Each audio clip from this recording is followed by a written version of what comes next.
Այսպես հեշտությամբ թվեցինք ձեռքբերումները, բայց ես ուզում եմ հեռուստահայտողներին հուշել եւ հիշեցնել, որ սրանք տարիների աշխատանք են եւ ամենօրյա քրտնաջան մասնագիտական, ընդհանրապես գիտապրակտիկ գործունեության արդյունք են, որովհետեւ յուրաքանչյուր նոր գաղափար միջև որ հասնում է մասնագիտական աշխարհից դեպի բնակչությունը, բավականին ժամանակ է խլում եւ բավականին միջոցներ ու ջանքեր մասնագետներից իհարկե, եւ այդ շարքերում էր նաեւ ընդհանրապես այն ամենը, ինչը որ կապված է վերարտադրողական առողջության, նաեւ փոխնակ մայրության գաղափարն էլ այս շարքից մեկն է, որը շատ մեծ դժվարությամբ է հաղթահարվում բնակչության կողմից եւ վերջապես որ հասկանան խոսքը ինչի մասին է գնում, շատ կարճ դրվագով կրկին անգամ բացատրենք ինչ է փոխնակ մայրությունը, որովհետեւ դեռ խնդիր կա մեր բնակչության կողմից այն ըմբռնեք առնում։ Փոխնակ մայրությունը դա մի նոր մոտեցում է, որը օգնում է կանանց, ովքեր որ կարող են տալ ձվաբջիջներ, սակայն չեն կարող պահել հղիությունը։ Կարող է լինել այդ կանայք զարգացման պրոբլեմ են ունեցել, առատ են ունեցել եւ չունեն արգանդ։ Իծն է, չունեն արգանդ։ Ունեն ձվարաններ, որոնք կարող են տալ ձվաբջիջներ, բայց արգանդ չունեն։ Որտեղ որ երեխան կգնա չկա։ Այդ արգանդը կորցրել են վիրահատության հետևանքով։ Արգանդի ուռուցքի հեռացվել կամ արյունահոսության հետծննդյան դեպքում ընկերքի շերտազոտում առաջադիր ընկերք ստիպած բժիշկը կյանքը փրկելու համար արգանդը հեռացրել է։ Այդպիսի դեպքեր մանկաբարձության մեջ լինում են եւ դեռ կլինեն։ Ուրեմն այդ կանանց հնարավորություն տալ երեխա ունենալ, իրանց սեփական երեխան ունենալ։ Կամ կանայք կան, ովքեր որ բավականին լուրջ հիվանդություն ունեն սրտի, բավականին լուրջ հիվանդություն ունեն էնդոկրին սիստեմայի, երբ որ իրենց հղիությունը իրենց համար մահ է։ Առաջ մենք կամ իրենց ասում էինք, եթե երեխա ունենաս կմահանաս, կամ այդ կանայք համաձայնվում էին եւ հղիությունը ընդհատում էին կամ չէին հղիանում, կամ իրոք կյանքի գնով, ոնց որ ասում են, այդ հղիությունը պահում էին այնքան, մինչեւ դանակը հասնում էր ոսկորի եւ ստիպված հղիությունը ընդհատվում էր, իսկ կնոջ առողջությունը դառնում էր ավելի ծանր, ավելի, այո, վնասված եւ այդ փոխնակմայրությունը այս դեպքերում օգնում է։ Իհարկե դա խիստ ցուցմունքներ ունի եւ փոխնակմայր դառնալու համար կան մի քանի պայմաններ, որոնք իմիջիալոց այդ բոլորը ինչ արվում է օրենքով սահմանված է մեր երկրում եւ դա շատ նուրբ գործ է եւ ոչ մի օրենքի խախտում այստեղ չպիտի որ լինի։ Ուրեմն պայմանները հետեւյալն են. նախ փոխնակմայրը պետք է լինի առողջ, որ հղիությունը իրան չվնասի։ Ուրեմն դա պետք է լինի կին, որը տարիքը 35-ից ավել չի, որը ունի ինքնուրույն ծննդաբերած երեխա, ինքը զգացել է արդեն մայրության զգացմունքը, ինքը իր համար զգացել է եւ օգնում է ուրիշ ընտանիքին երեխա ունենալ։ Այո, ինքը պետք է լինի առողջ, որ որևէ մի հիվանդություն չփոխանցի այդ երեխային եւ համապատասխան ստուգումներից հետո կազմվում է համաձայնագիր, որը վավերացվում է ըստ մեր երկրի օրենքով նոտարում, այսինքն դա շատ կարևոր է, որ երեխան հետո անցնի իր կենսաբանական ծնողներին, այսինքն ոչ մի ժառանգական կապ ամենակարևոր բանն է։ Եթե եղավ ժառանգական կապ, դա արդեն երեխան հետ կնոջն է։ Շատ հեռու ժառանգական կապ կարող է լինել, երբ որ քույրը քրոջ համար, մեզ մոտ տենց դեպքեր են եղել, քույրը քրոջ համար, բայց ոչ իր սեփական ծվաբջիջներով, այլ իր, այո, կենսաբանական ծնողների համար, հիմնականում իհարկե այդպիսի դեպքերը լինում են, երբ որ ամուսնու քույրն է իր բարեկամների համար երեխա պահում, բայց նաև կան դեպքեր, երբ որ այդ հարցերը կանոնակարգվում են ֆինանսավորմամբ, այսինքն պայմանագիր են կնքում, որտեղ խոսվում է վճարումների մասին, գումարը, որը պետք է կենսաբանական մայրը ծնողները վճարեն փոխնակ ծնողներին, դա էլ է օրենքով կանոնակարգված, դա համարվում է աշխատանք եւ այդ վճարված գումարին համապատասխան օրենքով սահմանված վճարումներ են անում եւ դա բավականին նոր տեխնոլոգիա է մեր երկրում։ Դժվար է երկու կին իրար համապատասխանել նենց, որ ոնց որ ասում են իրար նման շնչեն։ Իրանք պետք է իրար նման շնչեն, որ մի օրգանիզմը կարողանա ուրիշ օրգանիզմից ստացած սաղմը պահի եւ տանի իր մեջ։ Բայց դա միայն աշխատանք չի կարելի համարել, քանի որ մենք ունեցել ենք բազմաթիվ դեպքեր, երբ որ մենք հարցում ենք անում հարց ենք տալի, ինչի ես դու ուզում այդ աշխատանքին դիմել, քանի որ հոգեբաններն էլ են իրանց հետ աշխատում, իրանք այդ հարցերը եւ շատ դեպքեր են ունեցել, երբ որ կանայք ասել են ուզում եմ օգնել ուրիշ կնոջը մայրության զգացմունքը դա երևի թե ամենավեհ գաղափարներից է, որով կարելի է առաջնորդվել եւ գնալ նման քայլի։ Դուք այսօրվա դրությամբ արդյունավետության ինչ ցուցանիշներ ունեք արձանագրված ընդհանրապես արտամարմնային բեղմնավորման ծառայությունների շրջանակներում։ Այսօր մեր կենտրոնում արտամարմնային բեղմնավորումը կատարվում է միջազգային ստանդարտներին համապատասխան, այսինքն մեր կողմից օգտագործվում են բոլոր այն նյութերը, որոնք օգտագործվում են ըստ ստանդարտների, որտեղ արտամարմնային բեղմնավորման համար օգտագործվում են միանվագ օգտագործման ամեն տեսակի առարկաներ։ Օգտագործվում են բոլոր ժամանակակից դեղամիջոցները, որտեղ խթանման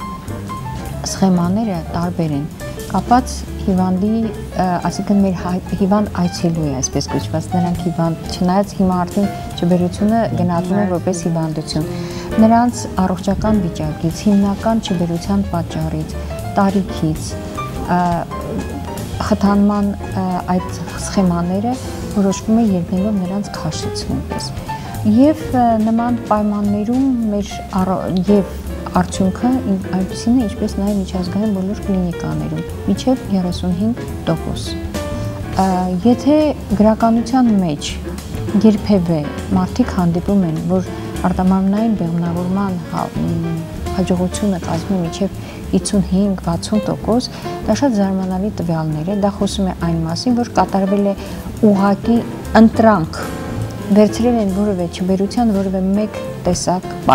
մեկ գործոն, օրինակ փողային գործոնով պայմանավորված չբերությունը միայն երիտասարդ կանանց, որոնց դեպքերում հղիության հավանականությունը բավականին մեծ է։ Մենք վստահ խոսում ենք այդ մասին, որովհետև մենք կենտրոնում եւ զբաղվում ենք գործնական աշխատանքով եւ կենտրոնի առաջատար մասնագետները պարբերաբար մասնակցում են միջազգային գիտաժողովներին, որտեղ վերլուծվում են արտամարմնային բեղմնավորման հետ կապված բազմաթիվ խնդիրներ։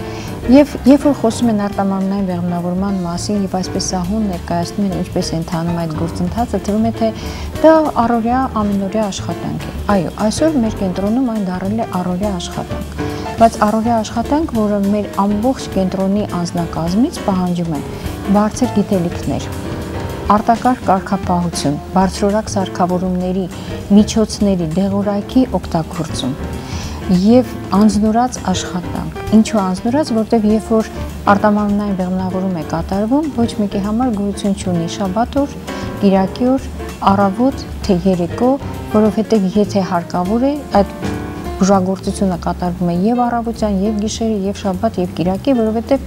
ոչ մի այցելուի ձվաբջիջ, այսպես ասած, յոսամ չի սպասում, չի հարցնում մեզ այդ մասին։ Այս պահին նաև ուզում եմ մի փոքր շեղում կատարեմ, քանի որ այս ամենը նաև վերաբերում է ժողովրդի իրազեկվածության մակարդակին, ըմբռնման, հասկանալու այս խնդիրները, որոնք իրականում կան, աշխարհը ունի եւ աշխարհում նաև այդ օգնության մեթոդների ցուցանիշները կան։ Բոլոր դեպքերում ժողովուրդը պիտի իրազեկված լինի, որպեսզի հասկանա եւ հավատա մասնագետի խոսքին, կամ ընտրի հավատա, թե չհավատա, եթե հայաստանյան պայմանների մասին խոսենք իհարկե։ Այս դեպքում ես ուզում եմ ուղղակի անդրադառնամ Տիկին Արուստամյան, դուք տարիներ շարունակ հատկապես վերարտադրողական առողջության բնագավառում իրազեկման աշխատանքներ եք տարել, իդեպ կամավոր հասարակական, այսպես ասեմ, հիմունքներով է կատարվել։ Երբ առաջի անգամ ինձ բախտ վիճակվեց 1991 թվականին վարել մայրերի դպրոց հաղորդաշարը, առաջի զգացմունքը իմ մեջ դա արտակարգ հուզված, ոգևորված վիճակներ, որ ես ունեմ հնարավորություն հեռուստատեսությամբ ելույթ ունենալ, շատերը ինձ կդիտեն, ես կարող եմ ցույցադրել իմ գիտելիքները, մարդկանց տալ տեղեկատվություն, սակայն երկրորդ զգացումը ավելի ամուր էր, ավելի վճռական, դա մեծ պատասխանատվության զգացում։ Ամեն անգամ, երբ որ հարկ է լինում վարել որևէ հաղորդում, ես մի քանի օր շարունակ, եթե ոչ մի քանի շաբաթ պատրաստվում եմ, որտեղ շատ կարևոր է, երբ որ դուք ունեք հնարավորություն մեծ լսարանին տիրապետել նրանց սրտերին եւ մտքերին։ Եվ ահա թե ինչու է կայանում զանգվածային լրատվական միջոցների դերը, որովհետև այն, որ նրանք մարդկանց կյանքի եւ ապրելակերպի վրա ունեն մեծ ազդեցություն, կասկած չի հարուցում, որովհետև նրանք արագ արձագանքում են որևէ իրադարձությանը, ստեղծում տարածում են հասարակության մեջ արժեքներ,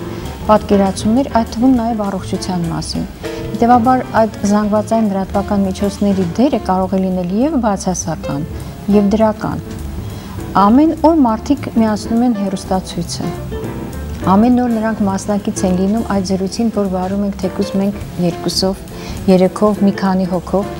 Նրանք իրենք մասնակցում են այդ զրույցին եւ չպետք է մոռանալ, որ մեծահասակների տեղեկատվության աղբյուրներից մեկը դա տեսողությունն է, այսինքն հեռուստատեսությունը հատկապես մեծ դեր ունի։ Եվ այստեղ հարկավոր չի կրթական որևէ մակարդակների տարբերություն, ցանկացած կրթական մակարդակի մարդ կարող է որևէ տեղեկություն ստանալ այդ հաղորդումները լսելուց։ Բայց ամենակարևորը դա մասնագետի պատասխանատվությունն է, որքան մատչելի, որքան ջուրին եւ որքան ճշգրիտ տեղեկատվություն նա կտա հասարակությանը, որովհետև ամեն մարդ ցանկանում է իմանալ հիվանդության ծագումնաբանությունը, ախտորոշման, բուժման մեթոդները եւ այսօր նաեւ ուր գնա բուժվելու։ Եվ հետեւաբար բժիշկները կամ այն մասնագետները, ովքեր վարում են այս հաղորդումները եւ ոչ միայն հաղորդումները, ռադիոյով կան հաղորդումներ, կան ամսագրեր, կան լրագրեր, չպետք է չարաշահել այդ հնարավորությունը, որովհետև դրանք ազդում են հազարավոր մարդկանց վրա, զանգվածային լրատվական միջոցների ազդեցության մասշտաբը ահռելի է։ Հետևաբար ընկնել գովազդի հետևից, ստանալ որևէ փոխհատուցում որևէ տեղից եւ կեղծ տվյալներ տպագրել կամ հեռուստատեսությամբ հաղորդումներ վարել, ես գտնում եմ, որ դա անթույլատրելի է, որովհետև շատ հետաքրքիր մի փոքր ձևափոխված ուզում եմ ներկայացնել Մարկ Տվենի խոսքերը։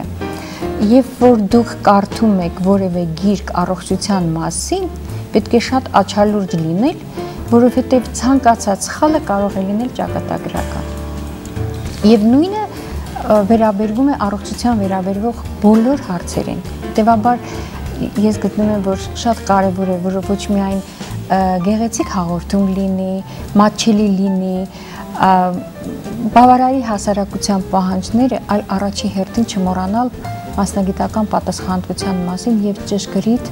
տեղեկություններ ներկայացնել մեր հասարակությանը։ Նրանք արժանի են դրանց։